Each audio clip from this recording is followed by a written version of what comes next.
Assalamualaikum warahmatullahi wabarakatuh. Kami dari kelompok 7 ingin menjelaskan materi presentasi tentang mesin dan peralatan industri. Sebelum itu, izinkan saya memperkenalkan diri saya sebagai moderator. Perkenalkan, nama saya Made Haryudin Stefanus dengan NPM S1G023028. Baiklah, materi presentasi kami akan dijelaskan oleh teman saya. Perkenalkan, nama saya Siti Permata, NPM S1G023032. Pada kesempatan kali ini, saya akan sedikit menjelaskan mengenai sejarah dari energi. Energi berasal dari bahasa Yunani kuno, energia, yang kemungkinan muncul pertama kali dalam karya Aristoteles pada abad keempat sebelum Masehi. Ini mengacu pada aktualisasi atau keberadaan aktual dari suatu objek. Dalam pandangan Aristoteles, segala sesuatu dalam alam semesta hanya dapat dipahami melalui gerak yang khas bagi objek tersebut. Energia adalah prinsip dasar dalam filsafatnya. Energi itu selalu berkaitan dengan hukum kekekalan energi. Hukum kekekalan energi adalah prinsip fundamental dalam fisika yang menyatakan bahwa energi total dalam sistem yang berisolasi tetap konstan. Konsep dari kekekalan energi telah ada pada abad ke-6 sebelum Masehi. Konsep ini diperkenalkan oleh ilmuwan Yunani kuno bernama Thales dari Miletus. Namun, konsep Thales belum lengkap. Ia hanya berpendapat bahwa air adalah elemen dasar dari semua hal, dan ia menyadari bahwa energi bisa berada dalam berbagai bentuk. Kemudian, teori ini atau konsep ini disempurnakan oleh Émile du Châtelet yang pada abad ke-18 yang menerjemahkan dan juga mengomentari tentang buku Filosofi Naturalis Principia Mathematica karya Isaac Newton. Komentarnya mencakup kontribusi pada mekanika Newton, postulat tentang hukum kekekalan energi total, di mana energi kinetik gerakan adalah salah satu elemennya. Ini memunculkan konsep energi dan menghubungkan dengan massa dan juga kecepatan dari suatu objek. Dan pengujian ini pula, Émile du Châtelet menyadari bahwa energi tidak hilang begitu saja tetapi hanya berpindah bentuk. Dan pendapat ini sesuai dengan hukum termodinamika 1 yang menyatakan bahwa energi itu tidak bisa diciptakan ataupun dimusnahkan, tetapi energi itu bisa dirubah bentuknya dari bentuk satu ke bentuk yang lainnya. Kemudian pada abad ke-19 Masehi itu ada James Joule, seorang ilmuwan Inggris, membuktikan bahwa panas tak lain adalah suatu bentuk energi, dan ia berhasil mematahkan teori kalorik yang menyatakan panas sebagai zat alir. Nah, dari penelitian yang dilakukan oleh James Joule ini, untuk satuan energi hingga sekarang pada akhir penulisannya selalu diakhiri dengan kata Joule. Selanjutnya adalah sejarah dari mesin. Sejarah mesin dimulai jauh sebelum manusia menciptakan teknologi modern. Salah satu bentuk awal mesin yang ditemukan adalah roda. Roda pertama kali ditemukan sekitar 3.500 sebelum Masehi di Mesopotamia. Dan sejak saat itu telah mengubah cara manusia bergerak dan juga bekerja. Selama abad pertengahan, teknologi mesin terus berkembang, termasuk penemuan alat penggerak untuk air dan juga untuk angin, yang digunakan untuk menggerakkan mesin penggilingan dan pompa air. Pada abad ke-18, revolusi industri dimulai dengan penemuan mesin uap oleh James Watt. Mesin uap memungkinkan energi dari bahan bakar seperti batu bara untuk dikonversi menjadi energi mekanik, yang kemudian digunakan untuk menggerakkan mesin-mesin industri seperti pemintal benang, mesin tenun, dan juga peralatan pertanian. Pada akhir abad ke-19, mesin pembakaran internal dikembangkan, memungkinkan mobil, truk, dan pesawat terbang modern menjadi kenyataan. Mesin ini menggunakan bahan bakar fosil seperti bensin dan juga diesel untuk menghasilkan tenaga mekanik yang kemudian digunakan untuk menggerakkan kendaraan.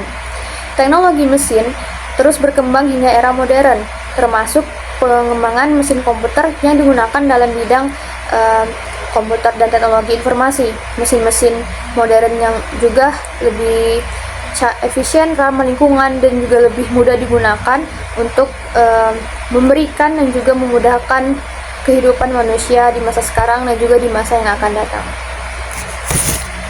Perkenalkan, nama saya Ahmad Rizky. Saya akan membacakan tentang penjelasan apa itu energi. Energi atau tenaga adalah properti fisika dari suatu objek, dapat berpindah melalui interaksi fundamental yang dapat diubah bentuknya namun tak dapat diciptakan maupun dimusnahkan. Joule adalah satuan SI untuk energi, diambil dari jumlah yang diberikan pada suatu objek melalui kerja mekanik dengan memindahkan gaya sejauh 1 meter dengan gaya 1 Newton.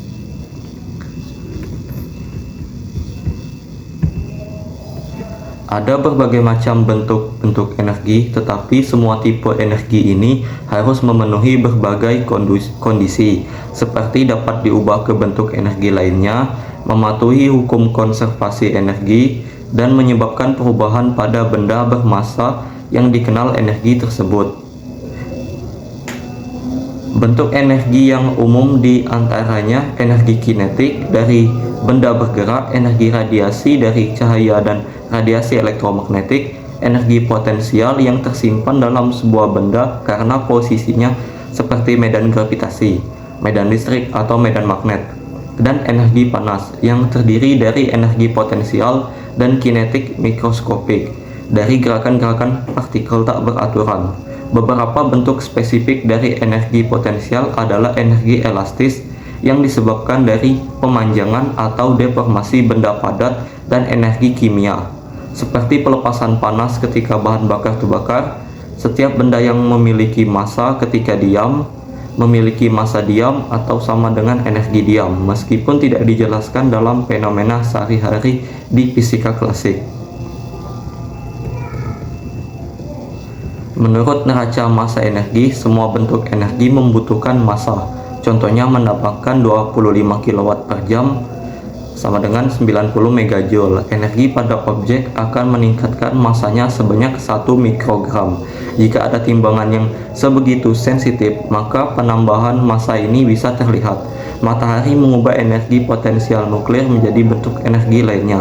Total massanya akan berubah ketika energi terlepas ke sekelilingnya, terutama dalam bentuk energi radiasi.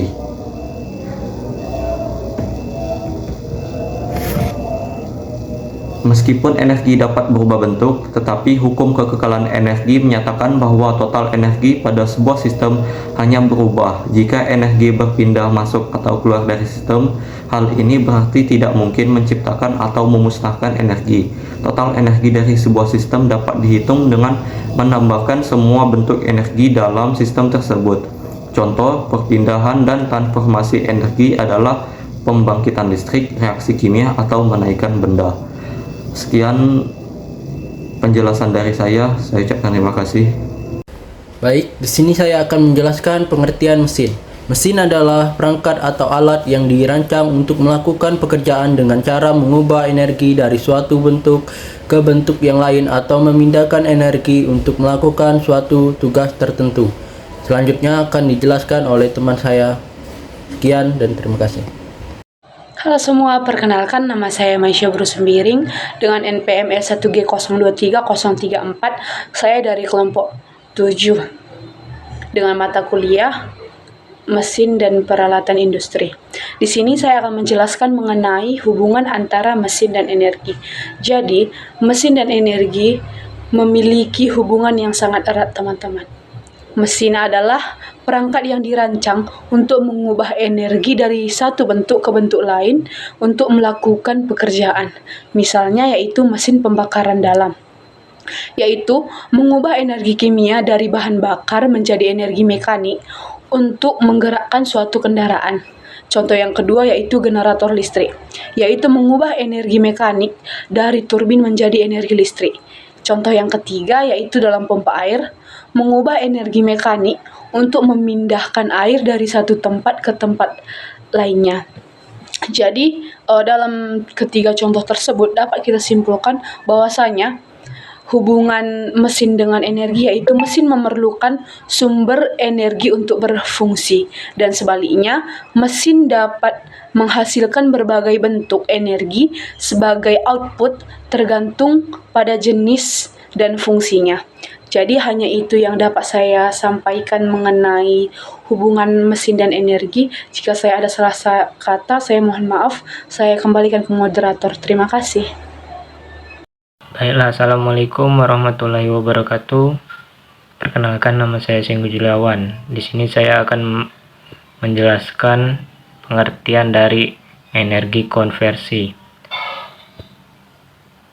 Pengertian energi konversi dikutip dari buku Konversi Energi Setio DKK 2017. Pengertian energi konversi adalah perubahan bentuk energi dari satu jenis menjadi jenis yang lain. Proses ini terjadi ketika energi diterima atau dilepaskan oleh suatu sistem. Energi tidak dapat diciptakan atau dihancurkan, tetapi dapat diubah dari satu bentuk ke bentuk lainnya. Berikut contoh energi konversi dalam kehidupan kita sehari-hari. Energi listrik, tenaga surya, mobil bensin, generator listrik, pemanfaatan angin. Pengertian energi konversi adalah perubahan bentuk energi dari yang satu menjadi bentuk energi lain. Energi konversi menjadi kunci dalam sistem modern, membantu mengoptimalkan penggunaan sumber daya dan menciptakan teknologi yang lebih efisien. Kenalkan, saya Ahmad Bari. Saya akan menjelaskan hukum kekekalan energi. Hukum kekekalan energi menjelaskan bahwa energi tidak dapat diciptakan maupun dimusnahkan dan hanya dapat berubah dari satu bentuk ke bentuk lainnya.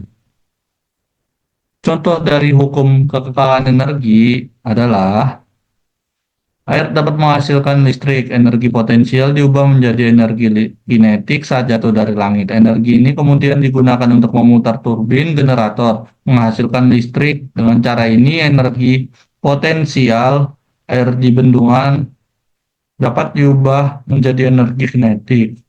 Contoh kedua, saat bola mengenai jendela, kaca akan pecah berkeping-keping. Hal ini terjadi karena energi bola ditransfer ke kaca jendela.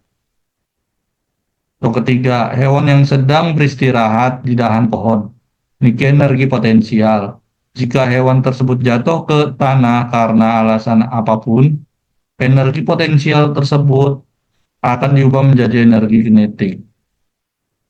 Assalamualaikum warahmatullahi wabarakatuh. Perkenalkan, nama saya Wita Rita Putri dengan NPM 36. Di sini saya akan menjelaskan tentang jenis-jenis mesin. Nah, pemilihan jenis-jenis mesin itu sangatlah penting dalam proses produksi, di mana mesin yang telah kita pilih ini harus sesuai dengan kebutuhan pasar. Nah, sehingga produk hasilnya ini dapat memenuhi kebutuhan konsumen, baik dari segi kuantitas maupun segi kualitas. Nah, mesin sendiri terbagi menjadi dua jenis, yaitu mesin yang bersifat umum dan mesin yang bersifat khusus. Untuk yang mesin bersifat umum, merupakan mesin yang dibuat untuk mengerjakan pekerjaan-pekerjaan tertentu untuk berbagai jenis barang, ataupun produk, ataupun bagian produk. Contohnya merupakan mesin bor pada pabrik dan bengkel. Yang mengerjakan besi-besi baja adalah merupakan mesin yang serbaguna karena dapat digunakan untuk mengebor dan menggoredi bermacam-macam bentuk lubang pada berbagai jenis hasil besi dan bagian produk. Nah, biasanya mesin-mesin yang seperti ini kita dapat jumpai di perusahaan-perusahaan yang memproduksi sejumlah jenis barang yang jumlah volumenya kecil dan bengkel-bengkel untuk mereparasi dan pemeliharaan. Kemudian ada mesin bersifat khusus. Mesin yang bersifat khusus biasanya dirancang ataupun dibuat untuk mengerjakan satu ataupun beberapa kegiatan yang sama. Contohnya adalah mesin pembuatan gula, mesin pembuatan semen, dan mesin pembuatan ban, yang tujuannya adalah khusus untuk melakukan satu macam pekerjaan ataupun menghasilkan satu produk. Nah, biasanya mesin yang bersifat khusus kita dapat temui di perusahaan-perusahaan yang mengadakan produksi secara massal.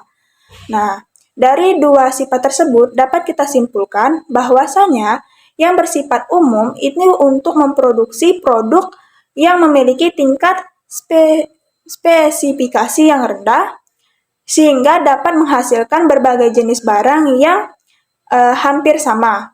Sedangkan untuk yang khusus ini untuk memproduksi barang yang spesifikasinya cukup tinggi dia hanya mampu menghasilkan satu barang dan hanya mampu mengerjakan satu pekerjaan. Memang biasanya ditemukan di perusahaan-perusahaan yang mengadakan produksi secara massal. Sekian, terima kasih. Oke, baiklah. Terima kasih moderator. Perkenalkan, nama aku Putina Ramadanti dengan NPM S1G023038. Di sini saya akan menjelaskan materi tentang macam-macam energi. Energi dapat dibedakan menjadi beberapa jenis berdasarkan bentuk dan sumbernya. Berikut adalah macam-macam energi. Yang pertama itu ada energi kinetik. Energi kinetik itu adalah energi yang dimiliki oleh objek yang sedang bergerak. Yang kedua, ada energi potensial. Energi potensial itu adalah energi yang dimiliki oleh objek karena posisinya seperti energi gravitasi pada benda yang berada di ketinggian. Yang ketiga itu ada energi panas atau termal. Energi panas atau termal itu adalah energi yang terkait dengan suhu atau panas suatu benda. Yang keempat ada energi kimia. Energi ini adalah energi yang tersimpan dalam ikatan kimia suatu zat, seperti dalam bahan bakar atau makanan. Yang kelima ada energi nuklir. Energi nuklir ini adalah energi yang dihasilkan dari reaksi inti atom seperti fusi dan fisi. Yang keenam ada energi listrik. Jadi energi listrik itu adalah bentuk energi yang dihasilkan dari aliran muatan listrik melalui konduktor. Yang telah dijelaskan oleh teman-teman saya, dapat disimpulkan bahwa energi adalah kemampuan untuk melakukan kerja atau menyebabkan perubahan. Energi dapat muncul dalam berbagai bentuk, seperti energi kinetik, energi potensial, energi termal, energi kimia, dan energi listrik. Energi tidak dapat diciptakan atau dimusnahkan, hanya dapat diubah bentuknya sesuai dengan hukum kekekalan energi. Mesin adalah perangkat atau alat yang dirancang untuk mengubah energi dari satu bentuk ke bentuk lainnya, untuk melakukan kerja atau menghasilkan hasil tertentu. Tujuan utama dari mesin untuk meningkatkan efisiensi dan produktivitas dalam berbagai tugas atau proses. Demikian presentasi dari kelompok kami. Assalamualaikum warahmatullahi wabarakatuh.